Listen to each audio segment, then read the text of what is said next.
धातु के द्वारा, श्री सेवायाम धातु के द्वारा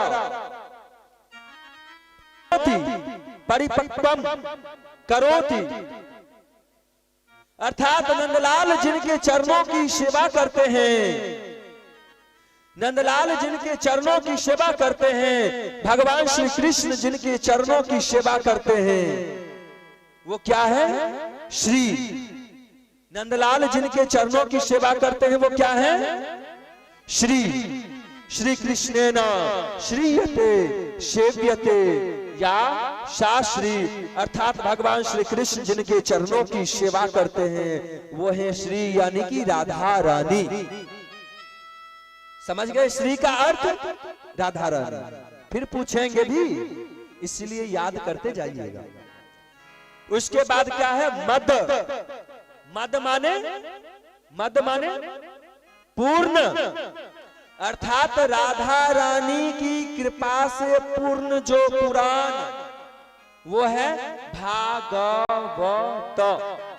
भागेषु गीतेषु वर्तते नारदादिभिः तस्मात् भागवतं विदुः।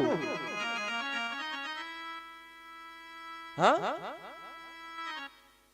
भागेषु गीतेषु वर्तते नारदादिभिः तस्मात् भागवतं विदुः। हिंदी में व्याख्या सुन लीजिए। संस्कृत समझ में आ रही है? या फिर श्लोक कम कर दे, या फिर संस्कृत में बोलना कम कर दे? बोलते रहे, अच्छी बात है। हिंदी में भी इसको समझ लीजिए। भागवत, ये चारों अक्षरों का कैसे व्याख्या किए हैं क्या किसी कवि ने? सुंदर। भागे कहे से खुल जात भाग जीवन के,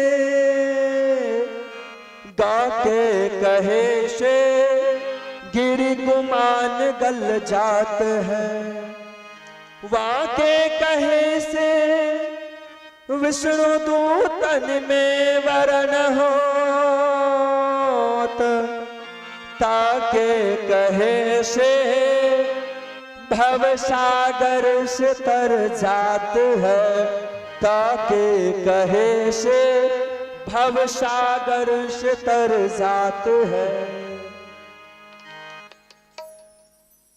अर्थात भा के कहे से खुल जात भाग जीवन के, गा के कहे से गिरि गुमान गल जात है, वा के कहे से विष्णु दूतन में वरण होत, ताके कहे से भव सागर से तर जात है। तो ये है भागवत की महिमा। मंगम तुरितम लुनाति छिनत्ति तस्या चरणम इति मंगला चरणम। आइए श्रीमद् भागवत कथा में अब डुबकी लगाने से पहले श्रीमद् भागवत का सबसे पहला श्लोक का,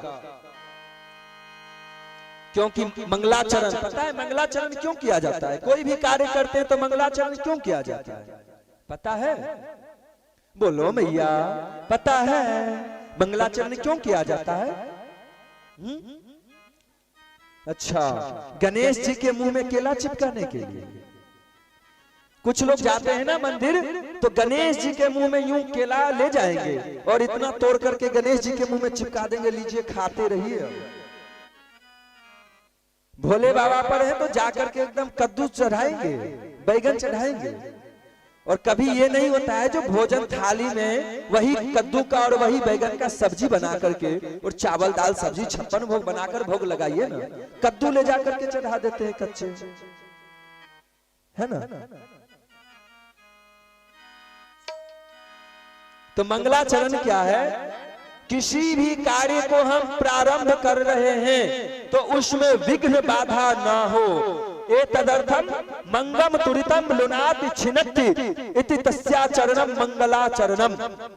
अर्थात जिस किसी भी कार्य को करने जा रहे हैं इसमें भगवान श्री कृष्ण को, श्री वृंदावन बिहारी लाल को,